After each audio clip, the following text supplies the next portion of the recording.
Hey guys, like every week we'll discuss this week's current affairs. The first question is about the new Prime Minister of Lebanon, Nawaf Salam. Nawaf Salam is a new Prime Minister of Lebanon. He succeeds Najib Mikati, Najib, Najib Mikati, Mikati. This is where Lebanon is. You can see it here. Yeah.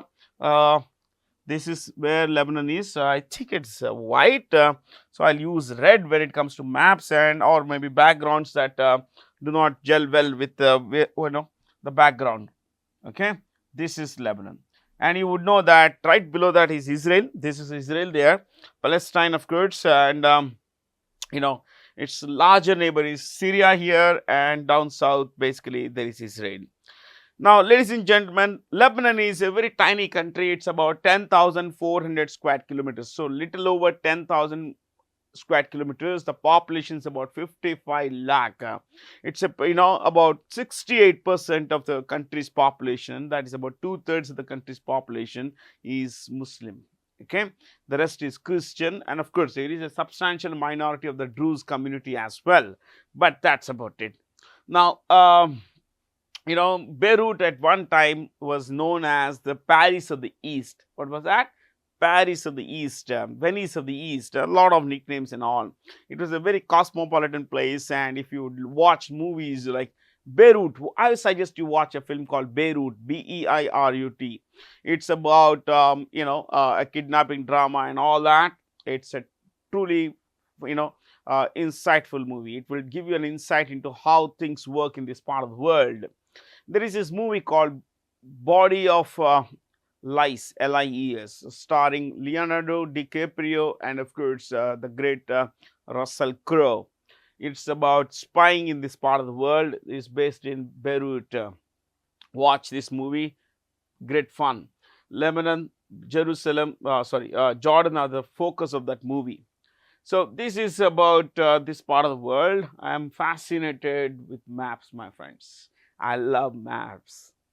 Now, Lebanon's capital, as you would know, is Beirut, Beirut. Here I'm writing in red, if necessary, I'm not very sure if it's that, greatly visible, but I'm given to understand that it is a bit of mixed bag. Sometimes it's visible, sometimes it's not.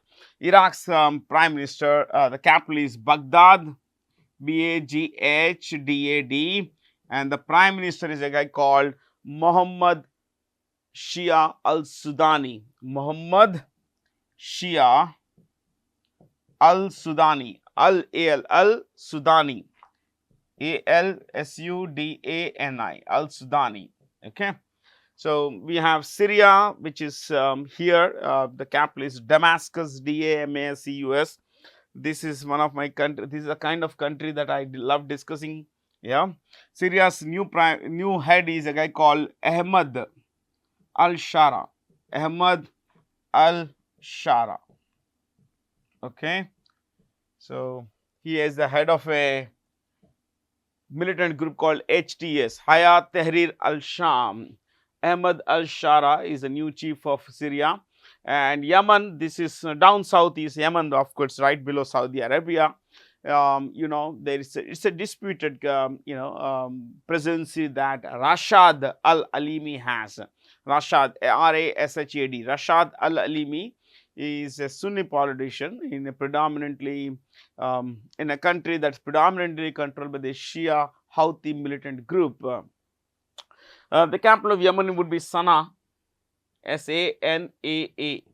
Sana'a. This is of course background is almost watery color, aqua color.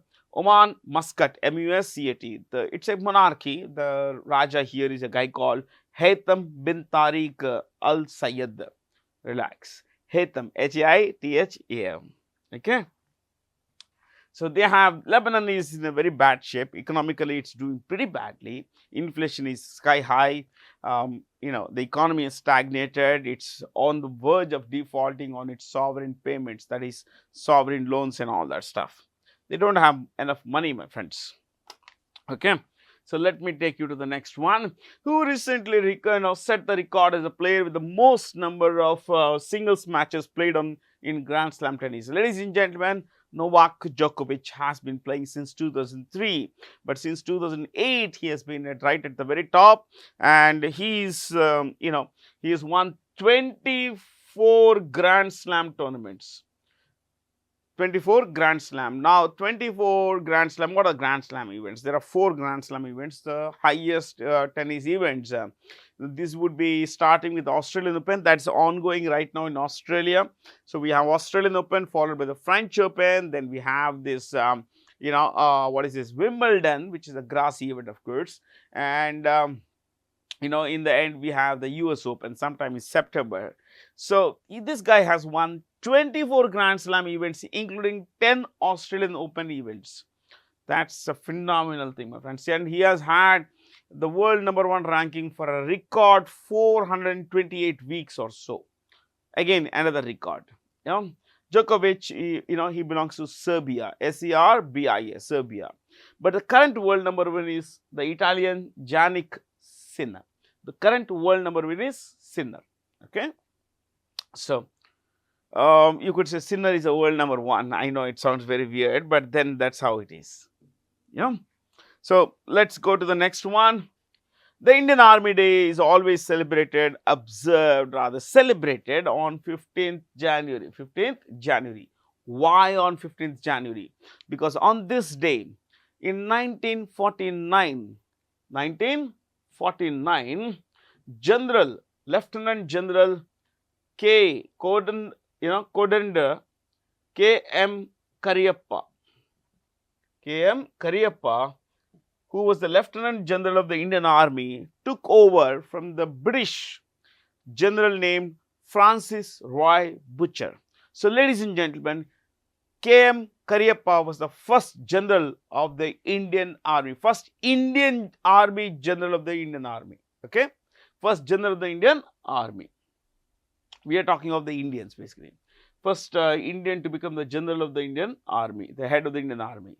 So this was 1949, and we have the choices here.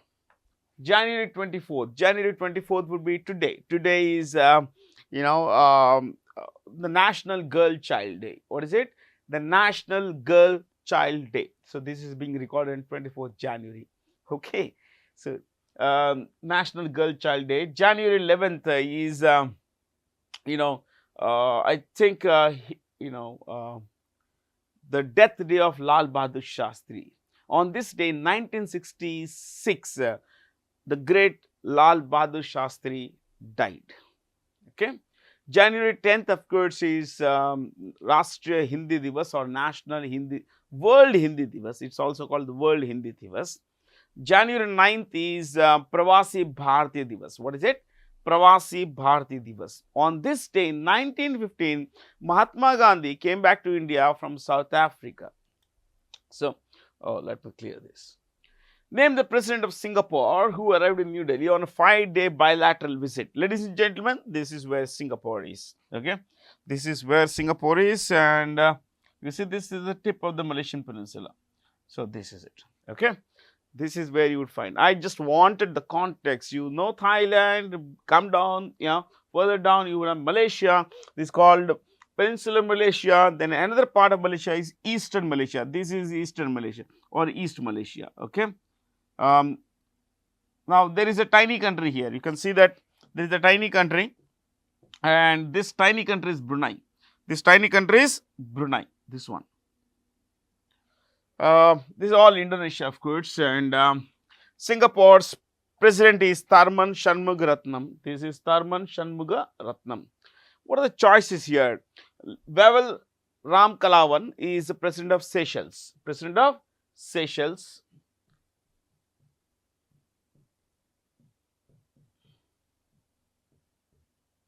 Seychelles. It's in the Indian Ocean. It's an island nation in the Indian Ocean of the east coast of Africa. Leo Varadkar is a person of Indian origin, but he is a former Prime Minister of Ireland, the Republic of Ireland. Antonio Costa is the former Prime Minister of Portugal, but currently the President of European Council. European Council. The President of the European Council. Okay. Pravin Jugnauth, former Prime Minister of, I think, Mauritius. What is it? Mauritius. So, identify the correct statements regarding Marburg, virus, Marburg virus disease. It's called Marburg virus disease. Ladies and gentlemen, it leads to a brain fever. Okay, it's a very dangerous disease. It's found, the virus is found in, fruit bats and all that. Now, the thing here is that the fatality rate is very, very high. The fatality rate is extremely high. A person contracting this would die almost instantly or over the next 3-4 days kind of thing. So, especially if it's, when it's left untreated, but there is no vaccine for this actually. There is only symptom management for this. One more thing you need to know is that this virus has what is called a biosafety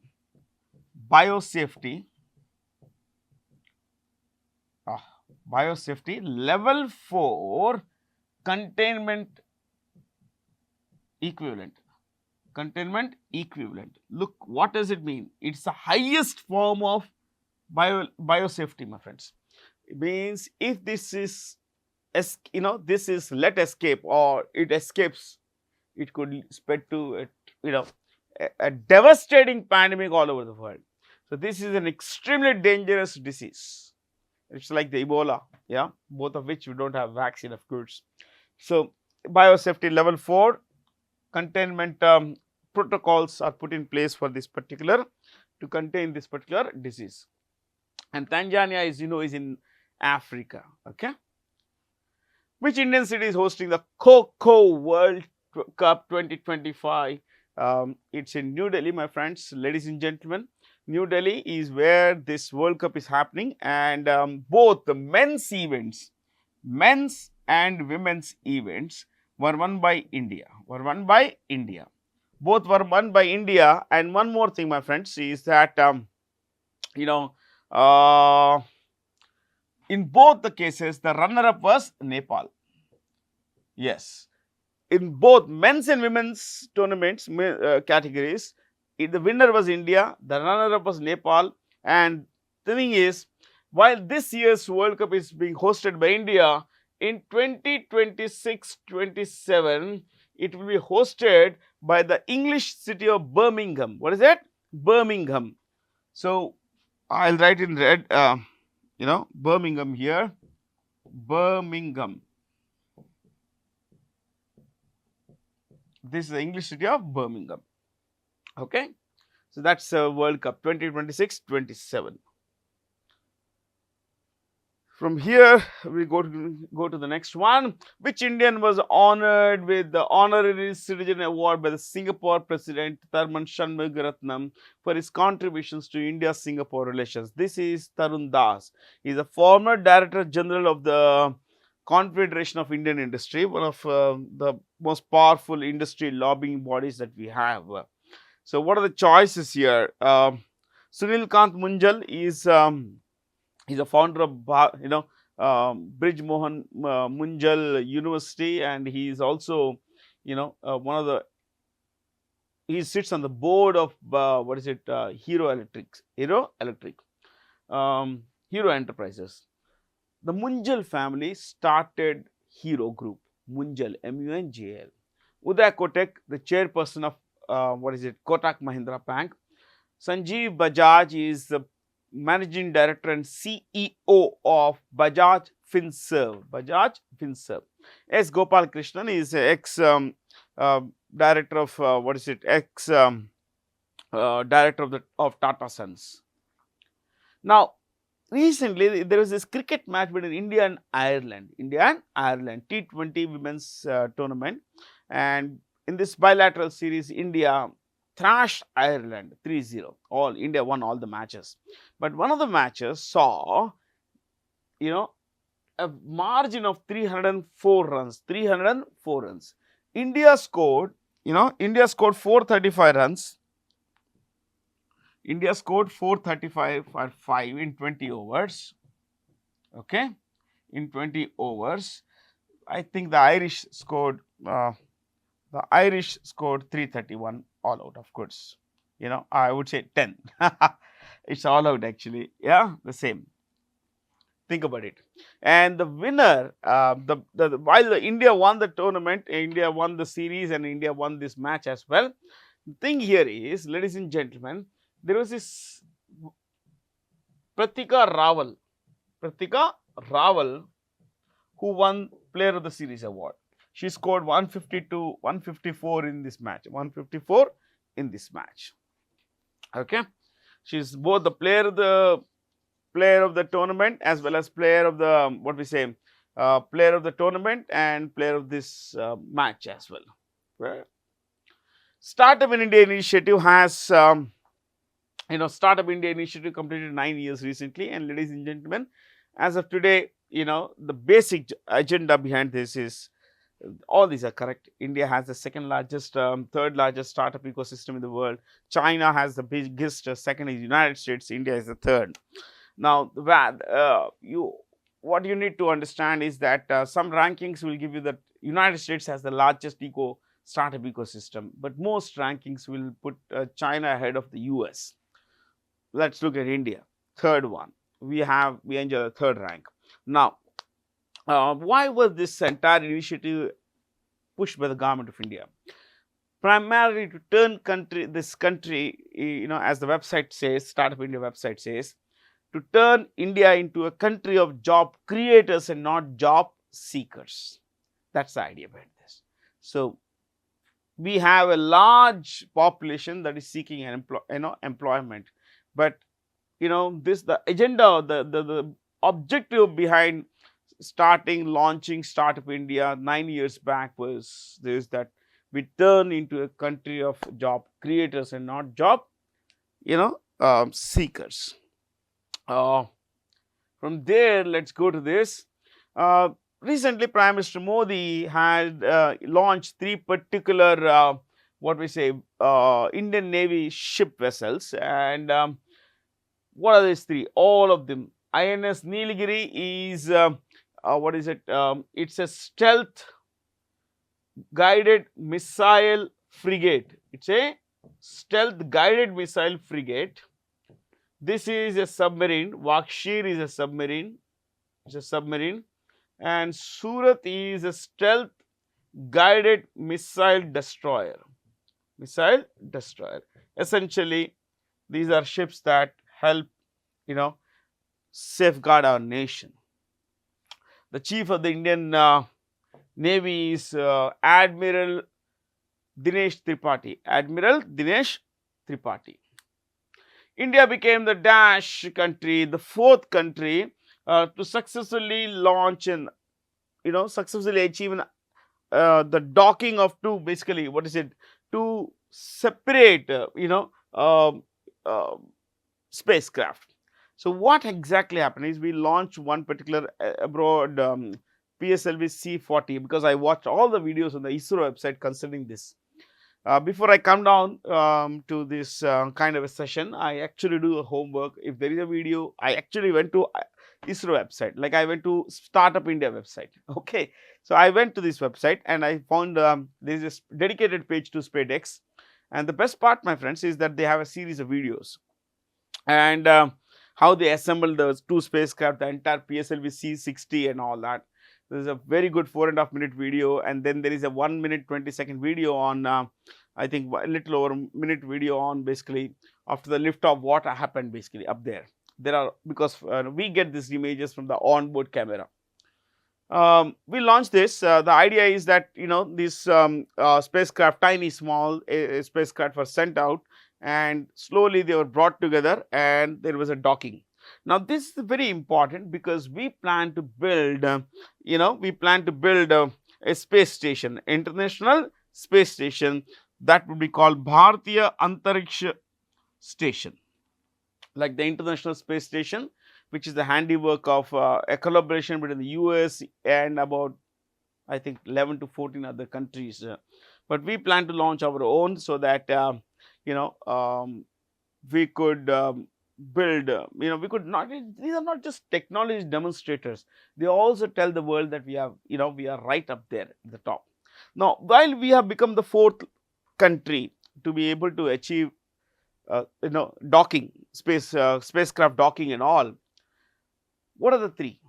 United States, Russia and China. United States, Russia and China. So, from here, of course, we have the new chairperson of ISRO also. What's his name? Dr. V. Narayanan. Dr. V.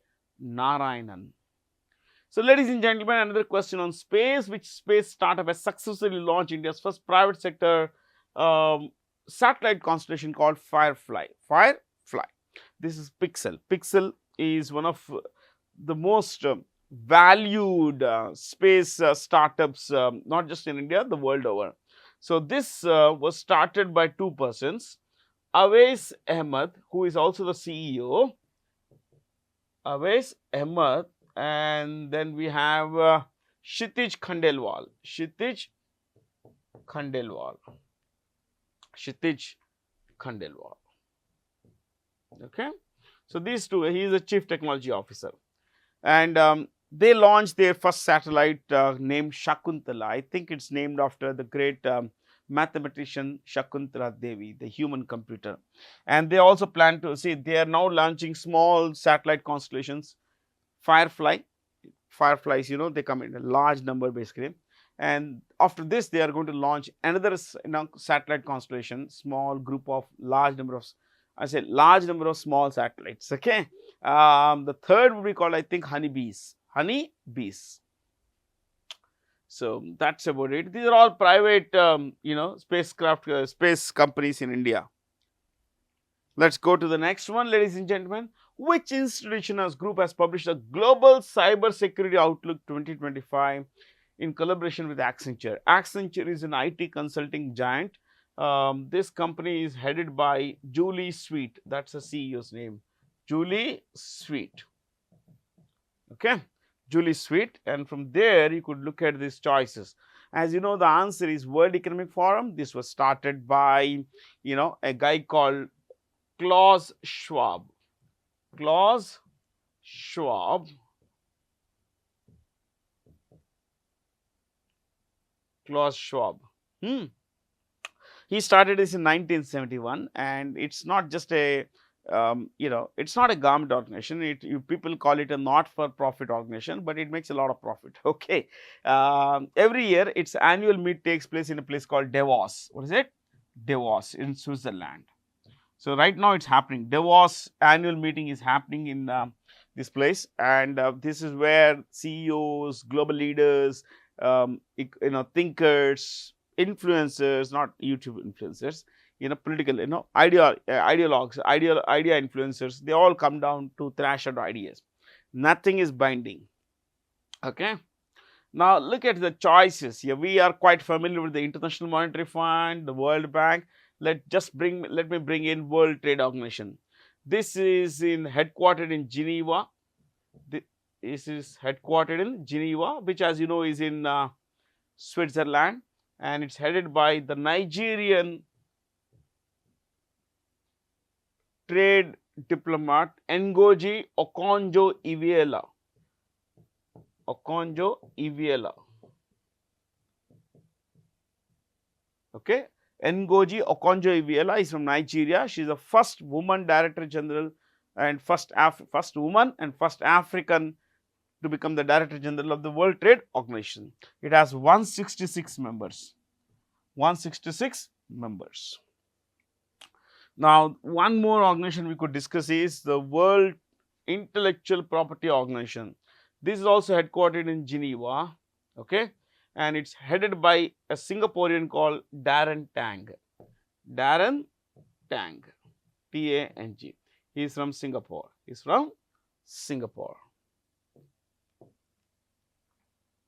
As per the QS, World Future Skills Index 2025, India has emerged as a second when it comes to, future in-demand skills. So, there are four categories.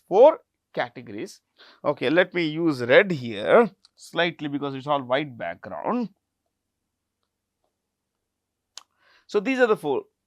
They evaluated countries on basis of four skills: skills alignment, educational readiness, tomorrow's jobs, economic evolution. So skills alignment, India had a rank of about 37.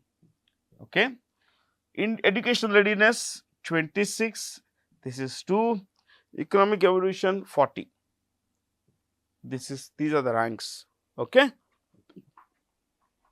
So we are looking at tomorrow's jobs, AI and digital skills, green workforce, job growth rate, talent availability and all. See, talent availability is there, but it should be ready, future ready. It should be future ready. So the onus is on the government and educational institutes to empower our young people to be future ready, to empower them with the kinds of skills that will help them get jobs. Okay, of course, it requires a lot of hard work on the part of the young people also, and that is, ladies and gentlemen, where the problem comes. Okay, there have been many skill development, upskilling development programs, but unfortunately, not many takers have been found by the government for this. Okay, so Prabowo Subianto is the president of Indonesia, and ladies and gentlemen, he will be our chief guest at the 76th Republic Day function, in New Delhi. Prabowo Subianto is the president of Indonesia, the world's largest archipelago. An archipelago is a group of islets. Let me write in red, I will complete this.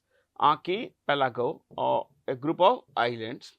It's also the world's largest Muslim country, by population. Its population is about 28 crores, and it's also the fourth most populous overall. India, China, United States, Indonesia.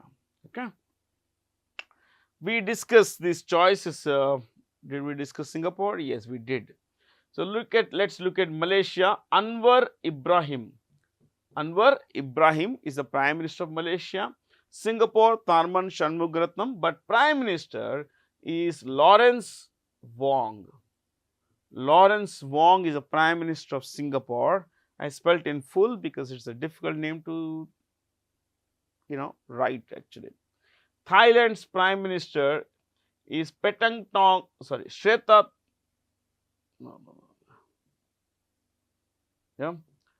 Petentong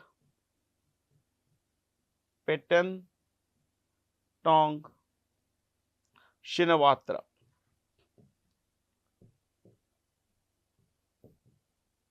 Petentong Shinawatra. You will find here, also there is an A, TA. No, don't worry too much about it. Okay. Vietnam is a communist country, and its president is a guy called Luang Quang.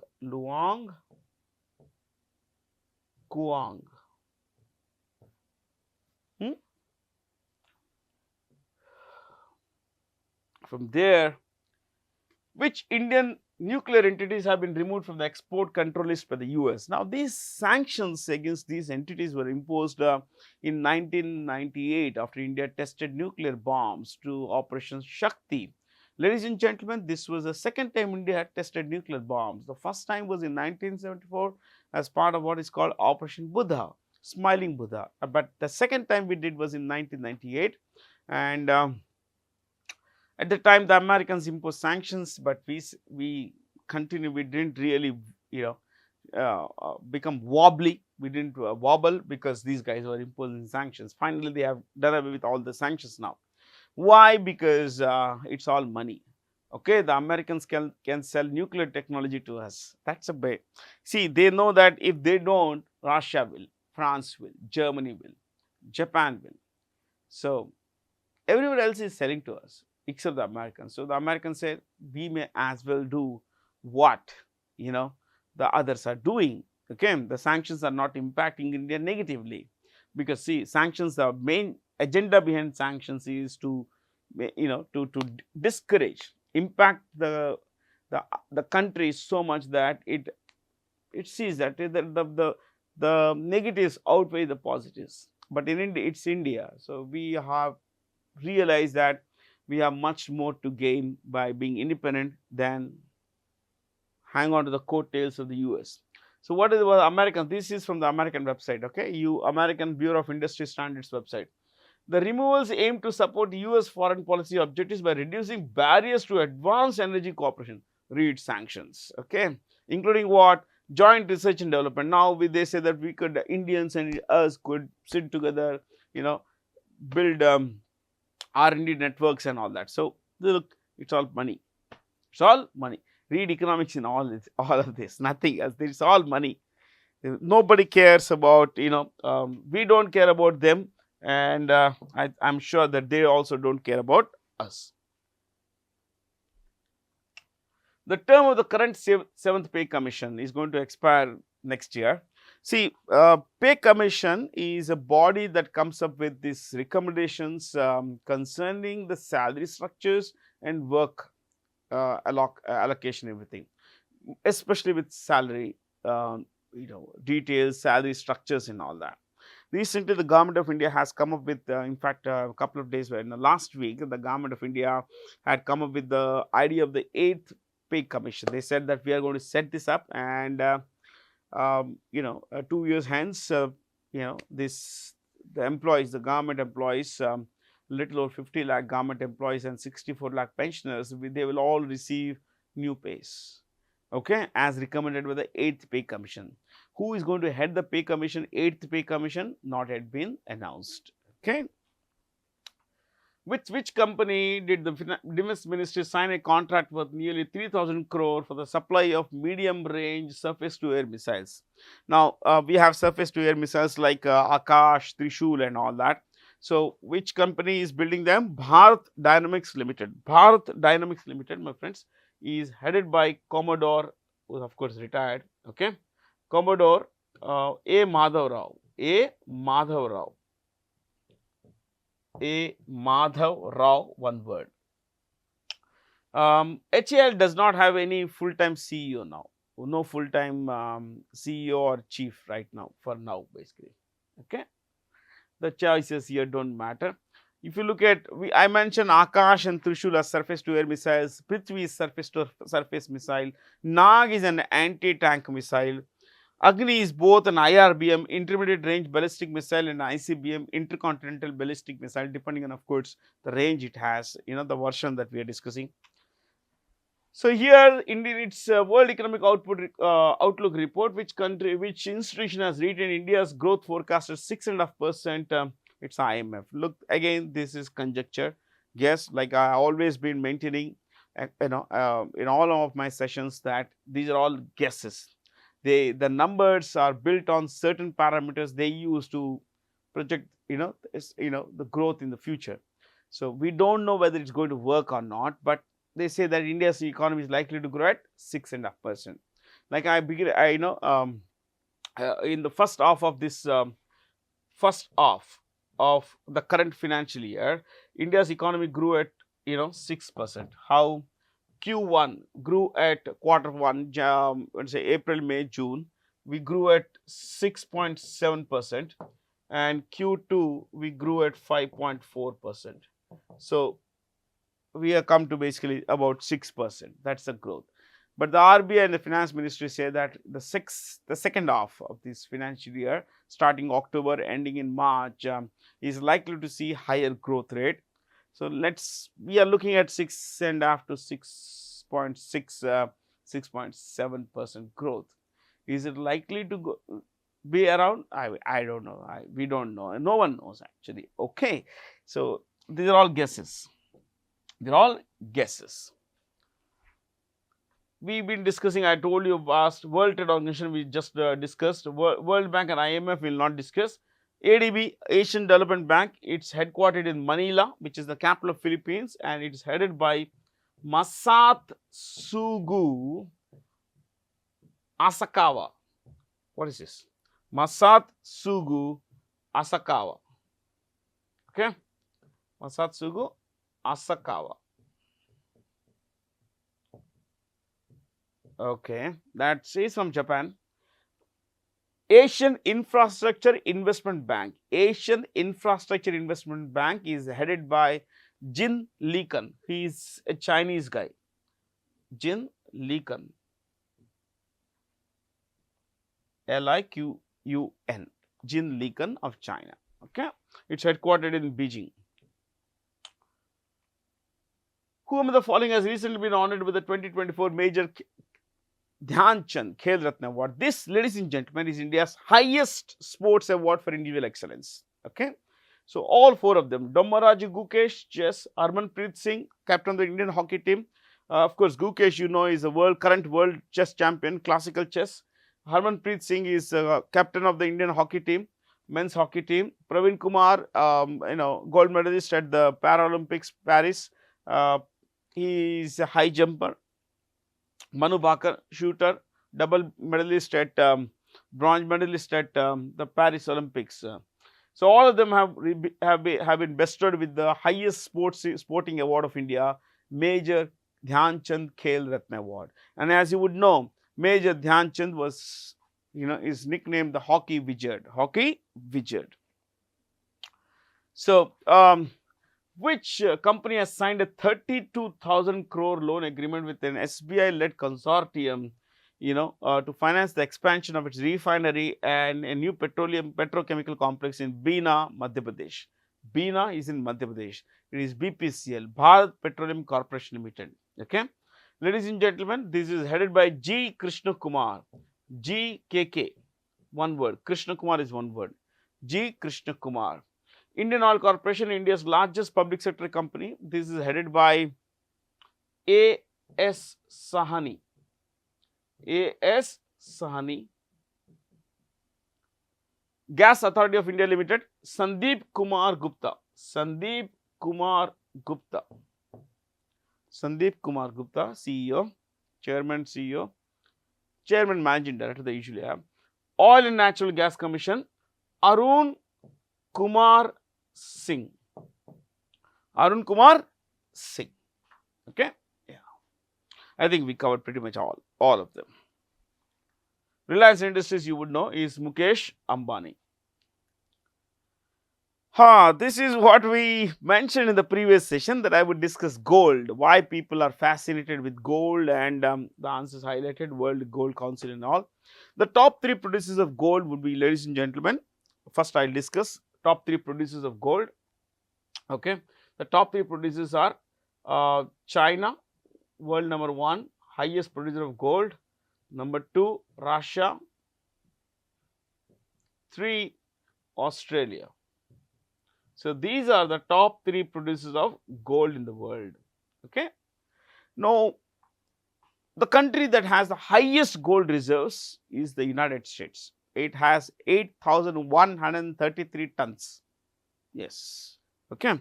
Now, I want you to become familiar with something here. For centuries, gold has fascinated mankind. Why?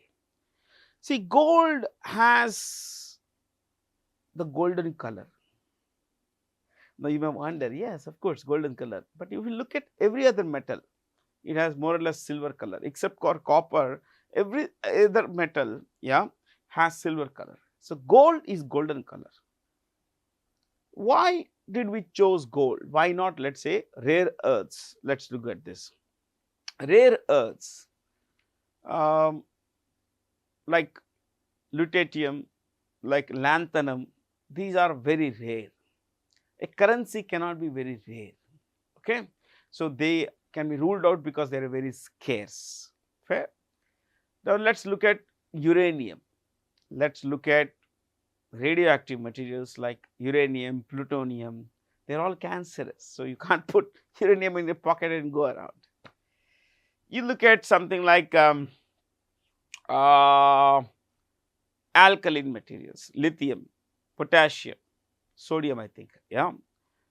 They all are reactive. You can't use them. You can't use them.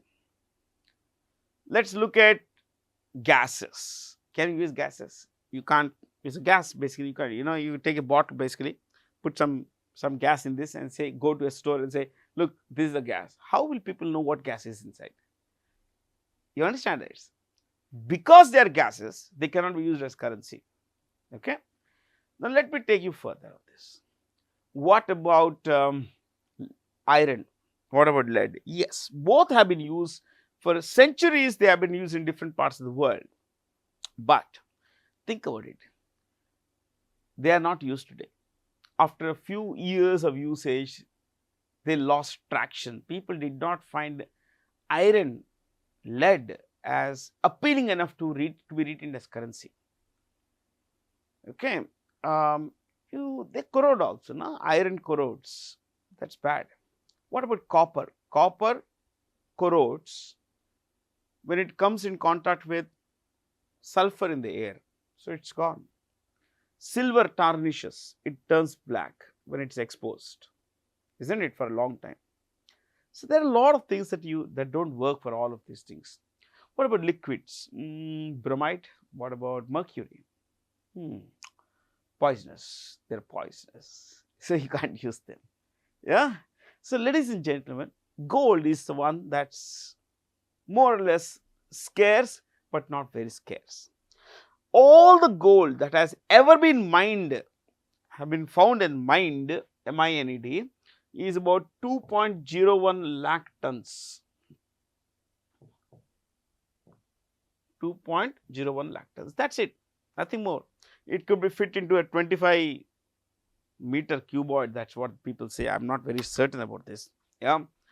So that's the amount of gold we have had ever since we began to mine it. The good thing about gold is its golden color, and second thing is people have given it a value.